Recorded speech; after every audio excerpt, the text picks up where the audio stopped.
Alright guys, what's going on? Welcome in. We're at the end of the season, okay? And it feels so weird knowing that this is going to be the last Jets preview video of the year.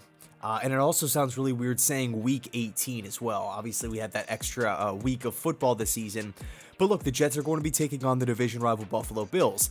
This is a massive game for the Bills. I know they already clinched a playoff spot, but an AFC East title is still on the line. They currently hold the tiebreaker over the Patriots, who are also 10-6. By the way, they're going to be playing the Miami Dolphins same time on Sunday. Okay, so 4:25. There's a lot riding on these two games here within the AFC East as far as seeding in the AFC is concerned. So I'm not expecting Buffalo to walk into this game pulling their starters after one quarter. They're viewing this game as a mini bye week. No, I really feel like the Bills are going to come in and try to put the Jets out of their misery fast. I think they're going to use this game almost as a momentum building catapult into the playoffs. So the Jets have to be prepared. I mean, there's no way around it. Buffalo is one of the best teams in the NFL. You look at where they stand right now as an offense. They're top 5 in points per game, yards per game, touchdowns per game, and on third downs. Defensively, they're literally top 2 in all of those same categories. Obviously just flipped, points allowed, touchdowns allowed, all that good stuff. They're elite against the pass. By the way, no Trey White. When Trey White, one of the best corners in the NFL, went down with injury earlier on in the season, a lot of people wrote this defense off. Oh, they're not going to be as good because they lost a really, really important position, right? As far as like positional value is concerned, their number one corner, but because of safety play, because of young players stepping up all over this defense, not only did they just manage to keep afloat, keep their head above water, but they continued their dominant play. So I know a lot of people are down on the safety position these days, but I look at Buffalo as one of the teams that, they figured it out. They know what they're doing defensively. So the one chink in the armor, the Achilles heel of the Buffalo Bills defense is defending against the run. They're not atrocious. They're not some horrible unit, but it's the weak spot. You can exploit that area. So if I'm the New York Jets here, and I'm understanding that this is a run-based offense first, this is an offensive line that has actually looked really good in the running game these last few weeks, okay? And by the way, credit Mike LaFleur, because we are seeing multiple guys step up here. This team is injured. No Mekhi Becton. George Fant's season just ended. We haven't seen Connor McGovern these last few weeks. We're seeing Dan Feeney at center, Connor McDermott at tackle, but yet this offensive line is still having production in the running game.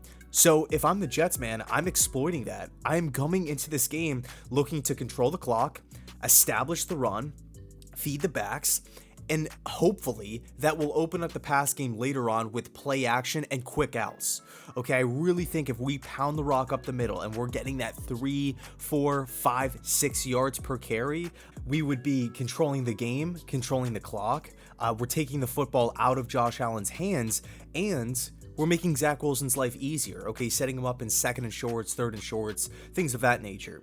I also think if the Jets are having success pounding the rock between the tackles, it sets up the quick out game, those screens under center. I think the Jets can have a lot of success in, because we're now betting on the fact that these younger Bills corners have to wrap up an open field.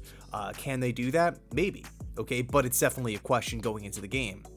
As far as the Jets defense is concerned, it's no secret that they're the worst defense in the NFL. Okay, they're 32nd, literally dead last. The last time the Jets played the Buffalo Bills, they shredded us apart. A big part of that actually was Mike White turning the football over a lot. So we do have to take that into consideration here, and that's actually something that the Jets offense has not really been doing over these last handful of weeks. Zach Wilson has actually had consecutive games now where he's not turning the football over.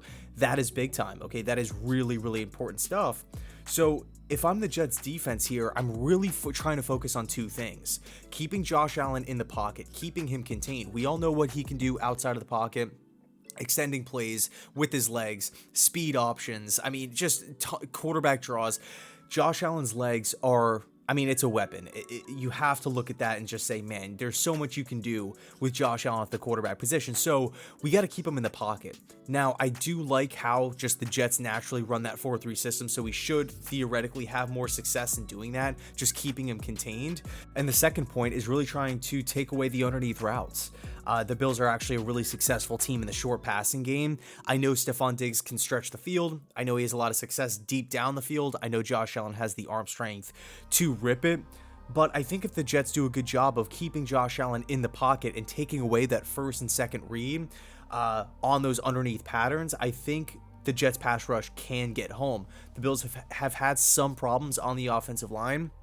Again, I don't think it's the worst offensive line in football or anything like that, but there's some problems there, okay? There's some areas that the Jets can't exploit, much like their running game on the defense side of the football. So anyway, it should be interesting to see how this game kind of plays out. I know the Jets are getting a lot of points as far as like Vegas is concerned, the spread. So let me know your thoughts down below in the comment section. Do the Jets have a chance in this game? I actually do believe so. I think if we can control the clock, if time of possession is totally in our favor, I think we actually have a good shot. And I understand, you know, it's a big game for Buffalo. I understand it's in Buffalo, but that's the thing. Don't turn the football over. Control the clock, go move the ball up the field. I mean, if we're in these situations where Zach Wilson has a pick or two at halftime and we have, you know, 2-3 and outs, I think it could be a long day. But yeah, I think it all just goes back to controlling the ball, controlling time of possession. Anyway, thanks so much for watching. Let me know your thoughts down below in the comment section. And as always, go Jets.